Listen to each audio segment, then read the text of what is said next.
Okay, you're hosting, Krithika? Hey, MBA hopefuls, we are live on the air with MBA Waves, talking all things business and education. And please don't forget to subscribe to our channel, which helps us to continue to create all this free content for you on your MBA journey. Today on episode 157, we're bringing the focus on round three. We're here to talk today about when round three can be a good option, what do business schools love, and how can you nail those essays? I'm your host for today, joined by my co-hosts Krithika Srinivasan and Bara Sapir. How you guys doing? Doing good. And today we have a special guest, our friend and colleague, veteran MBA Waves guest Candy, Lee LaBalle of MBA Clarity. Big welcome. Except it's LaBalle, not LaBelle. LaBalle. LaBalle. All right, so let's just jump right into it, guys. Candy, since you're our guest, you can always have first crack at the answer. So could you just give us like a quick overview of the round system and admissions chances for business school admissions for MBA hopefuls tuning in today? Specifically for round three? You want me to give an overview of round three or? No, like the round system in general. Round system. So actually I wrote an article about this once called You Spin Me Round, Round, Round, because the rounds can be very confusing. For the majority of the schools, it's pretty straightforward. Round one is usually in September, could be early September, could be late September. Round two is almost always the first week of January. And then round three can be March, April, something along those lines. A handful of schools have 4 rounds, like NYU Stern. A lot of European schools have 4 rounds. And actually, Columbia has finally got on board. They're doing rounds now. They used to be the rolling school, so they were kind of like the standout, but no. So that's how it works. You apply in one of, like, there's sets. You have to apply in a round. You can't just apply whenever. So you have to apply for a round one, for round two, or round three. Thank you. Yeah, it's a good summary of it. Yeah. Did you want to say something specific about round three? And, yeah, sure. So as you guys know, probably like all of us have worked in MBA admissions consulting, and the question is, when should I apply? Oh, I've heard I can only apply in round one. I'll never get in unless I apply in round one, which of course is not true. Most schools have very hefty round ones and round twos, and there's lots of places in the classroom for both, whether you do round one or round two. Really, what people should be asking is, what round am I ready for, right? So if you think you're going to apply in round one, you need to be ready. Do you have a good test score? Do you have your recommenders on board? Do you have your essays? Do you do your school research? There's so many little pieces you have to do. And if you've done all those things and you are ready, then sure, go for round one. But if you're not ready, it doesn't make sense to go for round one and do it poorly. Just wait till round two. There really is not much difference between round one and round two in terms of admit, competitiveness, that sort of thing. But you guys want to hear about round three? Yeah. I mean, like what I always say in terms of like a golden rule, if there ever was one in MBA admissions, like earlier is better, but never at the expense of a top quality application, right? So making sure everything is as good as it can be, and as you said, you're ready. And while you just said between rounds 1 and 2, in terms of like maybe seats available or probability of getting admitted isn't too much of a difference. What about round 3? What's different here? So they have so most schools have a round 3 in the US, right? And it's kind of like, it's the late time rounds. It's March, April type thing. I don't know if it's made for anyone, but I'll never forget, I was in an admissions conference, which I think some of you were there too. And we had an admissions director from Stanford who was saying, we have round 3 because there's people. There's always room for somebody. So round 3 exists because there are still spots in the school. Right? There's still spots to fill up. They may be very, very few spots, but there are spots to fill up. So they have round 3. The only exception would be Harvard, which just kind of cut round 3 out. With Harvard, it's round 1 or round 2. That's it. But everyone else should have it, and there are spots. The problem is, if you're a super, super typical profile, like I always say, if you're a male who studied engineering, you work in consulting, and you play soccer, probably there's not a lot of spots left because that's the biggest application, one of the biggest application pools. So the class might already have, a large percentage of them. So that profile might have more. It might not impossible, but it's going to be more competitive. Yeah, schools definitely focus on that diversity, and so if you're from an overrepresented population, that is definitely something to consider. And round part six, of it is you never know which population is going to be the most overrepresented on a given year, right? That's one of the big variables. Some things you can guess, but well, the MBBers and that sort of investment bankers, you can assume they're going to be a big application pool in certain cultural backgrounds as well. So it does become a little bit more competitive in that sense. And also kind of, but again, there's spots, and there's spots for a lot of reasons. They haven't filled up for whatever reason, but something happens. What is it called, Eric? Bleed? Is that what it's called when people say, yes, I'll attend, and then they don't? Ghosting.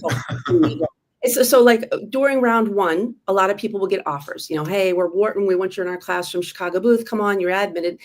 And people are like, if I got into Chicago booth, maybe. And they might try a Harvard or Stanford, and they get a Harvard and Stanford. They've already told Chicago booth yes. So now they bleed off.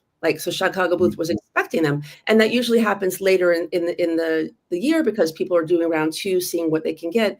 So now Chicago booth, which is an M7, has spots open. Now it might not be a lot, but there are spots open. And so that's another reason why spots appear, because people bleed off, or they just don't attend, or lots of different reasons. People accept an admit and then not actually attend. So I haven't heard that term before, but I love it. What's the ethics of that? What's the ethics? What's the ethics of that? That you tell a school that like it's almost like an early decision, and it's not really decisions. It's just regular decisions. It's just regular. Yeah, I don't think there's any. I mean, maybe there's an ethical thing. I don't know about that. I always come from the point of the applicant, and the applicant needs to do what's best for them, Right. And if it's best for you to not attend, then don't attend, Might as well take the opportunity to distinguish what is different about early decision, if you wouldn't mind, Candy. So some schools have an early decision. I think Duke, for example, has early decision. Who else? Maybe Tuck has early decision. What that means is they have Georgetown, I think. Darden. Yeah. So what it means is they have an earlier round. So sometimes it's also in the beginning of September or October. And it means that you do sign a paper. You sign an ethical agreement, well, in your application that says, if you admit me, I will 100% attend. Right. And so that does have a commitment. Whether it's upholdable in court, I don't know, but it is sort of a commitment that you make to the school. So especially if you know 100%, I want to go to Duke and I only want to go to Duke, then it makes so much sense to apply. But I wouldn't do it as like protection or safety. Like, I'll apply an early decision just to be safe. That's not a good idea. Yeah. Yeah. Because as you all know, the application process is holistic. And when you're applying to a school, not only are they evaluating you holistically, but your passion and insights and desire for the school comes out across the whole thing. And if you don't really want to go to that school, it's probably going to be obvious to admissions. Shines through. Mm-hmm. And Kerry, when you were mentioning about these rounds, one thing that struck me was for international applicants, it's always round one and round two. So they would want to keep that in mind when they're approaching this because of all the visa situation and how long it takes. And one more thing that came to mind as we were speaking about people who had this option of considering round one as more like maybe like testing the waters, and then actually applying to round two for some of their preferred schools, because they might be better, and that is also there. Yeah. And of course, the other way around is like using round one for their top preferences, and if they don't get in, round two becomes your backups and so on. So the good news about the round system is that it allows a lot of flexibility in the planning if you could use it well, right? Definitely. So could you tell us more about the potential risks and rewards associated with round three specifically? Yeah. Well, first of all, regarding internationals, if you go to most schools, American schools, if you go to their website. Well, Krithika, you've cut off. Did you say potential risks? Yes. Yeah. Oh, okay. Sorry. So most schools, most of the top schools in the US, they will literally have a disclaimer about round three. International students highly, discouraged to apply in round three, or sometimes just they don't accept it. Why? Exactly that reason, because of the visa. Some countries might take longer than other countries to get the visa. There could be backups. And if classes are starting in August and you got the admit, I guess if you apply in round three, you would know around May. That might not be enough time. So yeah, that can be a big concern as well. So the potential risks would be that, can you get the visa in time? The potential risks, can you organize your life in time? Because if you're working full time or you're living across the country, some kind of way you get everything prepared within 3 or 4 months to get to the new place. So there's that kind of risk as well. There's also, it's not a risk, but there is scholarship money at a lot of schools, whether it's merit fellowships or different types of scholarships. They're often gone by round 3, right? Depends on the school. And I say it's kind of a risk because you can't even guarantee that. Not everyone's going to get financial aid or scholarships, but if you apply in round 3, it's highly unlikely that you'll get them for sure. So I think that could be a risk as well. And like I was saying to you before, the classes are very full at this point. There's only a few spots left. So if your profile is super, super typical, you might not make it through, right? And so that's another big risk. You have to really think about that. And what you were saying, Krithika, about some people will do, treat round 1 as sort of like the practice, or they'll treat round 1 as, I'll do all the big schools. All that's super personal. I've heard every different kind of combination from people, including I get a lot of people who are like, this year I'm only applying to Harvard and Stanford because if I don't get it, I'll just keep working. And that's their strategy. They're applying over years instead of rounds. So I think that's all super personal. But sometimes you just have to apply a round through. Maybe you applied in round 1 and 2 and didn't get in. Maybe you got a late start. Maybe something happened in your life and that's coming up. So if you're going to apply in round 3, remember you need to make yourself stand out, especially if you're in a very typical applicant pool. You definitely have to make yourself stand out, which you have to do that in all rounds, but in round 3, really especially. Round 3 often is super successful for real outliers, teachers who are transitioning to ed tech or military people or that kind of like filmmakers. So I've had a lot of very interesting round 3 family companies, that sort of thing. But if you're going to apply, you just want to make sure that you really do stand out and you show incredible fit with the school, right? Why they only have a few spots left. They need to know that you want to be there. You're an asset to them if you come into the program. So you really have to, you can't rush it. Like one of the things that I think would be a mistake is being like, oh, whoa, wait a minute. I think about doing it today. I'm up right now. And then you haven't even done any school research. That doesn't even make sense. Candy, let me follow up with what you just said there. Knowing that your profile is your profile, more or less, like you either working in consulting or you're working as a dancer or something more original and unique, right? So that's not going to change. Right. Also knowing that in every round, you have to find a way to stand out. What are some, if it's okay to ask, some concrete or specific ways that we could advise people how to stand out as a round 3 applicant? Well, I think as an applicant in general, like really you do have to stand out in every round, but I think it's finding what's unique about you. So a lot of times I'll start with a resume with my applicants and I'll read their resume and they'll be like, okay, I'm a financial analyst at KPMG or whatever. And then they list, analyze books and do this modeling and that modeling. And I'm like, okay, that's what every financial analyst at this kind of like, you're not, where are you? So I think that's the first place. Within your job, okay, I'm a consultant at A.T. Kearney. Great. You consult clients, you do digital transformations, but what makes you special? Oh, well, there was that time, I was on that project and the manager got sick and then the other one got sick and I had to lead it and I was only there 1.5 years. Like find a way to work on that. You work that into your resume. You brought in it's storytelling. A new thing. You have to kind of really think beyond the bullet points, beyond the job description, and your resume should just be about you and how amazing you are and the impact you've had. So that would be the first way to look at it. Do you agree? I love it. Yeah. I would say that going beyond the obvious, don't tell us things that we already know about maybe the job or the profession or what. Yeah. If the resume sounds like a job recruitment ad, it's not. You gotta definitely change it. Everyone knows what a consultant does. Everyone knows what a product manager does, but they don't necessarily know what you do. So you have to kind of amp it up that sort of way. I'm sorry, Eric. What was your question? No, I was saying knowing that you have to stand out in every round, how do you stand out even more in round 3? And I think you answered that in a very... Yeah, well, but it's also in other things. And again, I always start with the resume with my clients because, as I'm interviewing and doing the intake, I'm thinking about their resume and we're talking about all sorts of things. You also want to take it to the next level, in your extracurriculars, right? So a lot of times people will be like, interest, basketball. And I get to talk to them. It's like, well, they actually started a basketball team at their school that didn't have one. And then when they got older, they created a fundraiser. And so it's actually, there's a lot more than just basketball.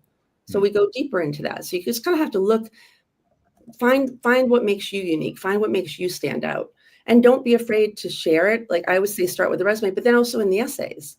So I have a friend, a LinkedIn friend, someone I met on LinkedIn. I've never met him in person. And he one time said to me, the biggest risk in your essay is not taking a risk. And I think that's how you stand out. Take a risk, really say who you are and show who you are. And it's scary. It can be scary because you're applying to Stanford, or Kellogg's. Like, oh, they want to hear this. And it's like, they want to hear about you. I think that's what you have to remember, whether it's round 3, round 1, or round 2, for sure. And yeah, definitely stand out within all aspects.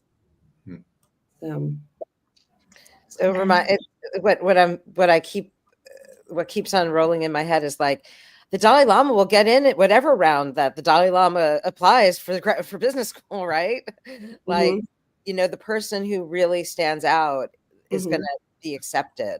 Most likely. Well, as long as they have the other stuff, right? They're smart. Right. And yeah, I don't think round 3 is a time to go in with below average, scores, low test scores. I think that's, if that's the case, you might want to wait until round 1 and improve your profile. That actually brings up like the perfect segue, because I was wondering, what are the factors to consider if you do wait until applying to round 1? The next for the next. Well, I think it's a very personal decision, and I would never tell an applicant, no, don't do it. That literally is their decision. But I'll try to help you be self-reflective. And it's like, okay, you really don't, you've only taken the GMAT once. Your score's okay, not great. You really haven't talked to anyone at the school. Like, there's a lot of reasons why you're hurting your application. So think about that. Sometimes they're like, yeah, you're right, I'm going to wait till round 1. Other times they're like, no, I have to do it now. If I don't get accepted this year, my wife's going to be whatever. It was the family. Sometimes there's just reasons, so they have to make that decision. But if you really do have weaknesses in your profile, probably your odds are not good, and you're going to look at round 1 for sure. Which a lot of people say, well, maybe I shouldn't apply in round 3 because they don't like reapplicants. Like, the number of time I hear people say to me, oh, I heard they don't like reapplicants. And I'm like, I never heard this. And I've helped 700 applicants. So there's no school that doesn't like reapplicants. And then they're like, well, I applied in round 3. How much can I really change by round 1? There's always ways you can enhance your application between round 3 and round 1. So if you really feel like you have to do it for whatever reason, then you have to do it. I just want to agree with you. I mean, on the contrary, like, schools love reapplicants. I can't tell you how many admissions directors from top programs have actually said that we love reapplicants. I'm talking about all the top schools that you can think of. Yeah. I mean, of course, that reapplicant has to do better this time around, right? Yeah. Specific strategy and show growth and improvement, advancement, new challenges. And it's always about fixing those weaknesses that that exist when you compare to a certain profile. But it's not just a certain profile like an average, but it's also about what can be expected in your applicant pool. As you again mentioned, like a consultant or an investment banker, or even from a certain region of the world. Again and again, you want to show that, hey, look, I'm not the same as the other person. I have something else to bring to the table. Yeah, and not being afraid to share it. I think that's really important. And writing, for every round, but answer the questions. I think that I do see, you probably see it as well.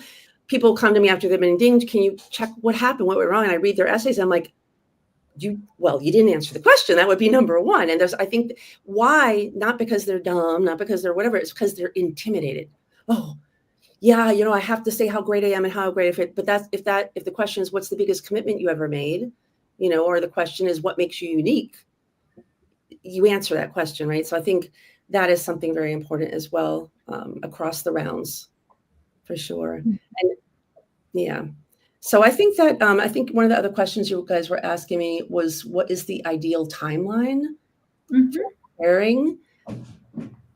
I mean, ideally, you should have a year advanced to be a great applicant. What happens in round 2, as you might know, a lot of people come last minute to the table, round 3 as well. So ideal, you would have 3, 4, 5, 6 months. I'm not sure what is the perfect time, but that's usually never the case with a round 2 or round 3. Usually they're starting short, and you have to be very strategic, right? You have to, you'll think about where you're applying, think about your odds, you know, your the competitiveness, your fit, and then kind of like work it out. If you've only got a couple months to round 3, you might want to apply to schools that have similar applications, right? So Chicago Booth SA1, Wharton SA1, LBS SA1, Columbia essay, they're all a goals essay. So if you're able to execute Chicago Booth, well, you've done a really big chunk on getting the next one executed rather than doing things that are so completely outlier, right? So as you all know, Duke is a very intensive application, you know, and if you're going to apply to Duke and you only have a month, you might not really have time to apply to other schools. It really depends. Or Stanford. That's another one. That Stanford takes a lot of effort and soul bearing and time. So ideally, you would have more time for that. But I don't think that's usually the case in round 3. I also want to put a plug in that your test scores last for 5 years. And so if you ever have the inkling that you want to apply, if you can get that out of the way, it's got a shelf life. Right. So, you know, you don't have to be scuttling around and figuring out how to fit everything into your schedule. You can take it when you're in college. You can take it while you're working. You can, if you have an inkling that you might be applying to business school, take the EA, GRE, or GMAT. Absolutely. That would be the ideal side. I wish clients would come to me saying, I already took it 3 years ago. I'm done. But usually they're like, I'm going to take it in 3 months. So right. That would be ideal. And one thing I would say is please don't keep test prep along with your application execution, which is like writing the essays and all. You could not want to kill yourself in a better way, in a slow torture. Krithika, you're preaching to the choir. Like, that is so true. But the number of people who are not in that situation, right? They are just coming. They're like, you know, I got to apply. I'm applying for round 2. My GMAT's not ready yet. I'm going to do it at the same time. And so you can't just tell them, oh, don't apply. You know, it's like, well, let's figure out a strategy. Let's find a way that you can do the best you can in the time you have. And sometimes that means not applying to certain schools, you know. Sometimes that means adding maybe a safety school that you weren't thinking about. But yeah, ideally you would be totally prepared, but that's unfortunately not often the case. So. Right. The ones that are going for round 3 are probably more often than not the ones that don't have that time, that buffer of time. So where we are right now, as I think everyone knows, is that we're approaching round 2 deadlines, right? So that's like in about a month, right? And so depending on where you're applying. So we're kind of coming to a sort of crossroads where people might be saying, okay, I have to decide, am I going to go for it? Do I accelerate to make it in time for round 2? Do I put it off to round 3, or do I really put it off for next year? And I think that's the point. Maybe, I don't know if there's some advice surrounding that, or some trends perhaps that you've seen in round 1 or 2 so far that maybe. No, I see a little bit of everything. Particularly this year, round 2, most of my clients who came to me round 2 this year didn't have the test ready, you know, or they're in test prep, and I don't know why. Like, that's usually 1 or 2 like that right now. Like, pretty much most of my clients right now are still doing test and essay prep, which is not great. It's not an ideal situation, but it is what it is. So, yeah, I'm sorry, I forgot your question again. Any trends from round 1 actually, based on either like what you. So like I said, that's one trend I saw, particularly this round 2.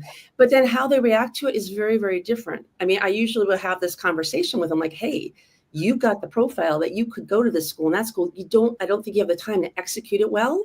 Why don't you wait a year? Or wait till next year? And they're like, and most of them are no. Or sometimes I'll be like, you know, I know you want to apply to 6 schools in 5 weeks. I don't think that's going to happen. And I think you need to cut off these 2 schools. And they're like, oh no, but that's my dream school. I'm like, okay, well, you do what you can. But then I just got an email the other day from one of the clients who I told him several times, I don't think it's a good idea. He wrote me and said, I've taken your advice and I'm going to apply next year. So you have to listen to yourself and you have to do what's right. So.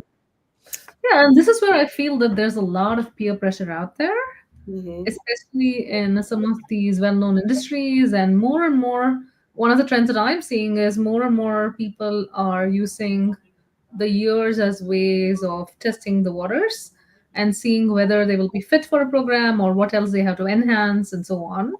So I see the trend that a lot of them think that, oh yeah, I may not be prepared now, but anyway, reapplicants are okay later on, so let's try next year and so on. So that also I feel is contributing to the pressure of having to work on this for a longer period of time. So I want to add a question here to see, what do you think is an ideal time for someone to work on all these different aspects, like the test prep and the essays and the research? Ideally a year. Like, let's say you want to apply to the class. So we're class of 2020. You want to apply to the class of 2028. So round one is going to be in September 2025. You should be getting that GMAT out of the right now if you haven't done it.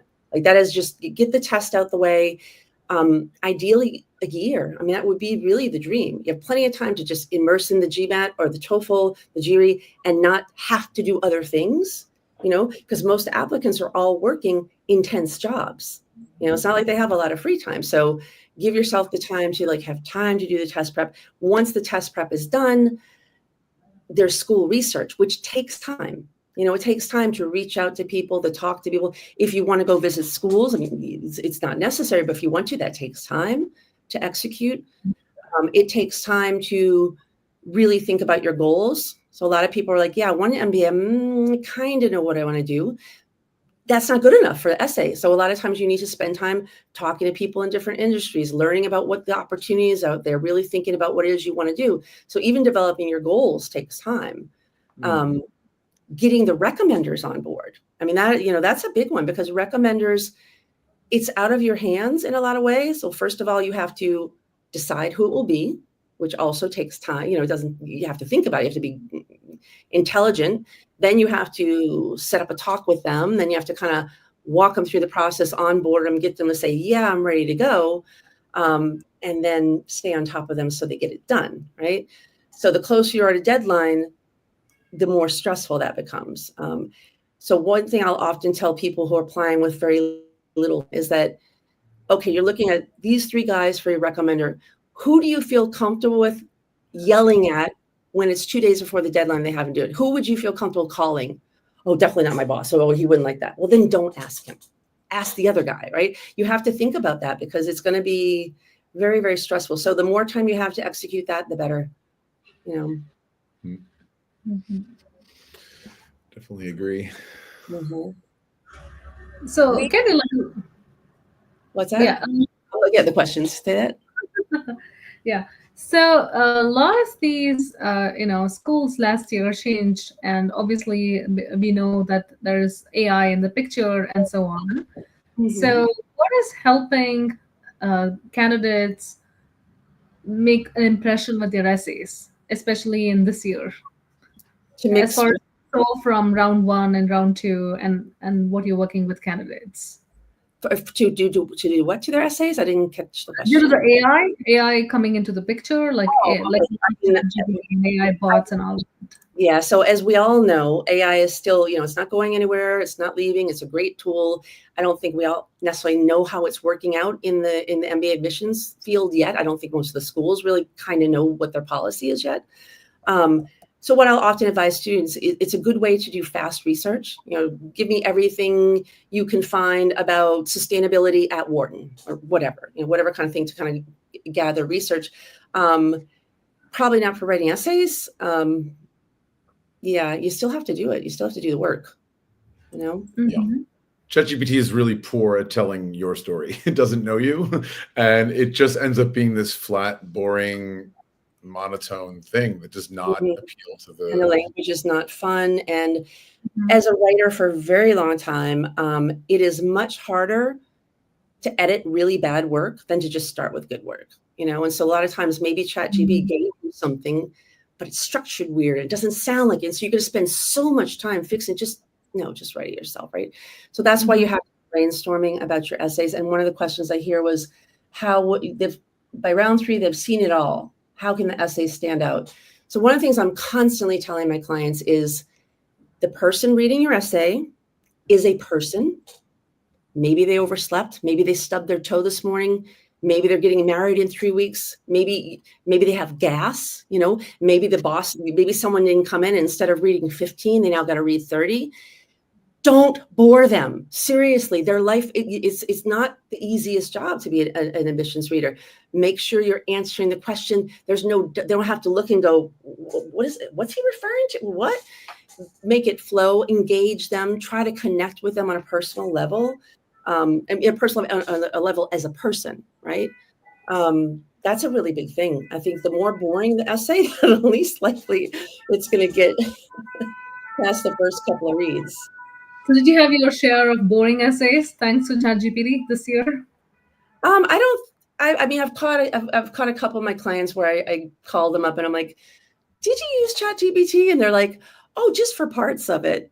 But usually no, because when I work with my clients, and I imagine this is your case as well, we do a fairly in-depth intake session, and we'll talk about the questions. So I'm just loving Harvard's new school questions this year. Like, they're brilliant. I honestly think they're some of the best essay questions I've ever seen, and they're fun to talk about. It's fun to sit there with my clients and saying, so what has influenced you? Why do you do this? And we start going, and stories are popping and ideas are popping. They're like, oh yeah, that thing. And it's just really, really fun. So if you do kind of that brainstorming, you're going to have your essay topic ready, right? And it's not going to be boring.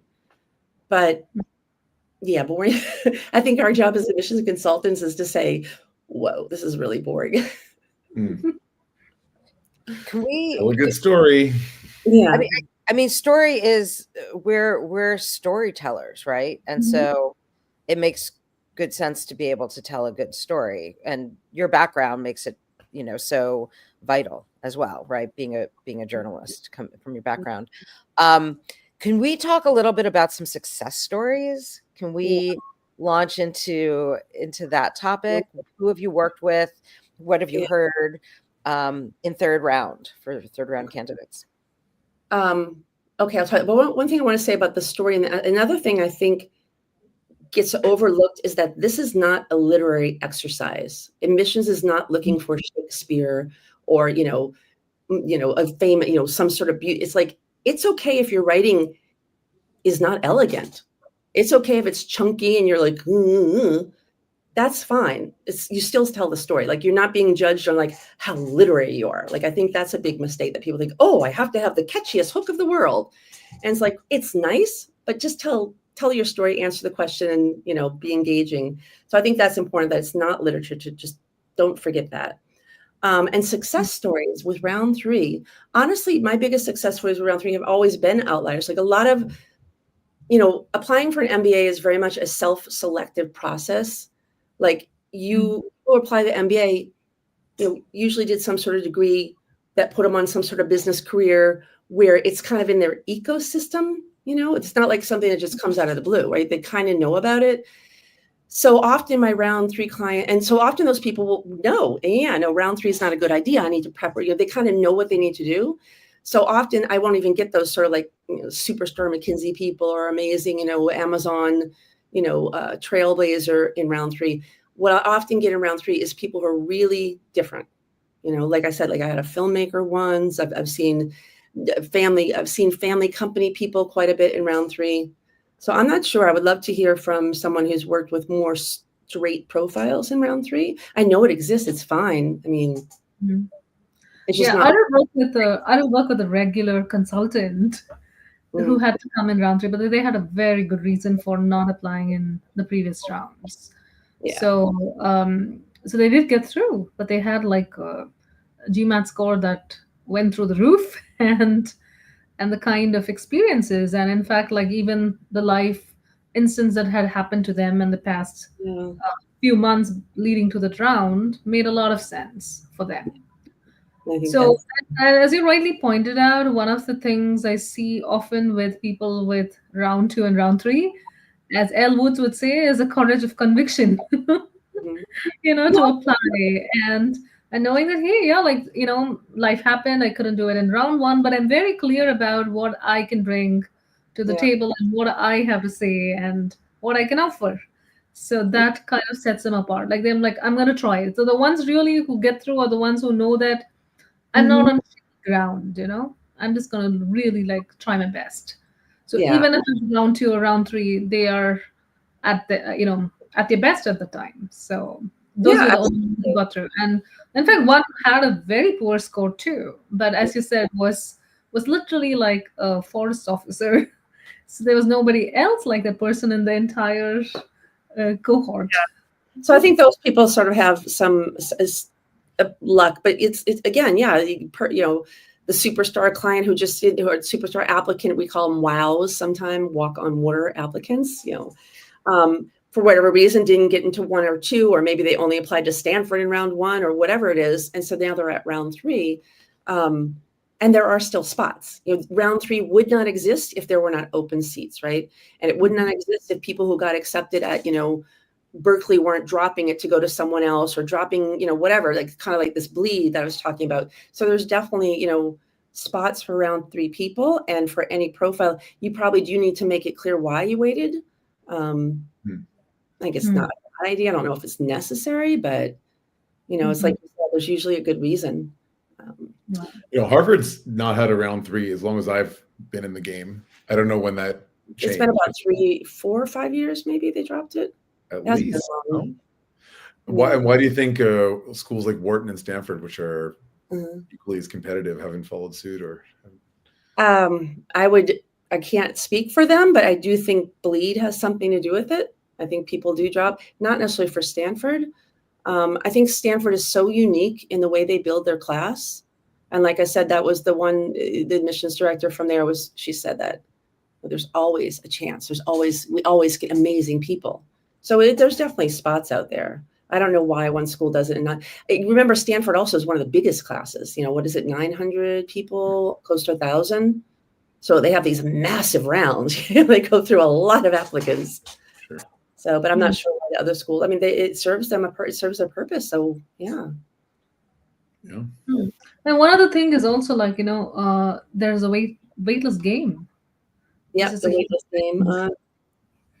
And a lot of people see this kind of combinations and different decisions happening and so on. And it was very surprised that as we hear from the AdCom, even till the week before joining, there are some waitlist offers being given and so on. So I would say that the business school admissions right now reflects the world outside. Yeah. In terms of all the changes. Yeah, you were going, the sound was cutting off. I think you're asking about like how waitlist affects round 3. Yeah, I mean, definitely waitlist is an issue. So waitlist, you apply in round 1 or round 2 and you get an interview and you get accepted, you get an interview and you get dinged, you get an interview and you get waitlisted. Maybe you don't even get interviewed, and then they put you on, they just put you on, it's not a waitlist, but it's like a waitlist, right? But you didn't interview. And sometimes those can last a really long time. I had a couple of clients from Europe last year who sat on the wait list until, really, really late, like May, June. And at that point, they're like, I can't possibly attend now. It's not going to work. So I don't know if they should be applying in round 3 and to better their odds. But I guess why not if you're waiting already? So yeah, waitlist is a bugger for sure. Yeah. So to finish off, because we're kind of running out of time, Candy, what's one piece of advice you would give to round 3 applicants to maximize their chances of success? They have to, I think, number 1, do a self-assessment. Like how, are they really prepared? Like, do they have what the schools, the basic requirements to do the self-assessment? Number 2, be truly realistic and make a school list that is realistic. And number 3, be extremely strategic. Think about how you're going to order things and where you're going to apply first and how you're going to do this, and so that you can make very strong applications and make them on time. And also believe in yourself. I think it's like what Krithika was saying. You got to have that conviction. I find that if you're applying for an MBA, you've probably been pretty kick-ass all your life. Like you don't get to like, I'm gonna apply to M7 and you've been kind of sloughing around. I don't know if sloughing's a word, but try it out and see what happens. I think, and if you have to do it, you have to do it. And even if you just want to do it, then do it. It's not like I shouldn't do it. Like you have to make that decision for yourself, right? So I don't know if there's a better piece of advice. Call all of us, and we will help you. Yeah, that too. I would say that's brilliant advice. And I always say the MBA application process is like your teaser or trailer of what's to come in the real movie of that MBA journey. Yeah, it's like I'll often take those decisions. Yeah, because the MBA is so intense. So I often tell my accepted clients is like, if you can, try to take a couple months of vacation because you're not going to have any more vacation again for a really long time. Because the MBAs are so. I want to say one. I don't know if we have time, but one last thing about rounds. If you ever think about applying to INSEAD, they're very special.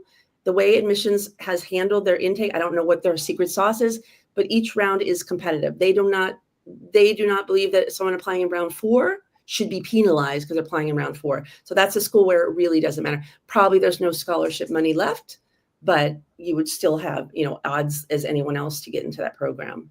I think that's the only school I know of where it really, really doesn't matter. Mm-hmm. Sure. Yeah. Well, like I said, that's all the time we have for today. Thank you so much, Candy. Always good to see you. Always good to have you on the show. Thanks, of course, Bara and Krithika. Good hanging with you guys every Tuesday, as always, on MBA Waves. If you guys like this episode, give us a nice little thumbs up. And don't forget to subscribe to stay on top of all this free insight that will help you on your MBA journey. And for all the upcoming episodes, check us out at mbawaves.com. Bye, everyone. Bye.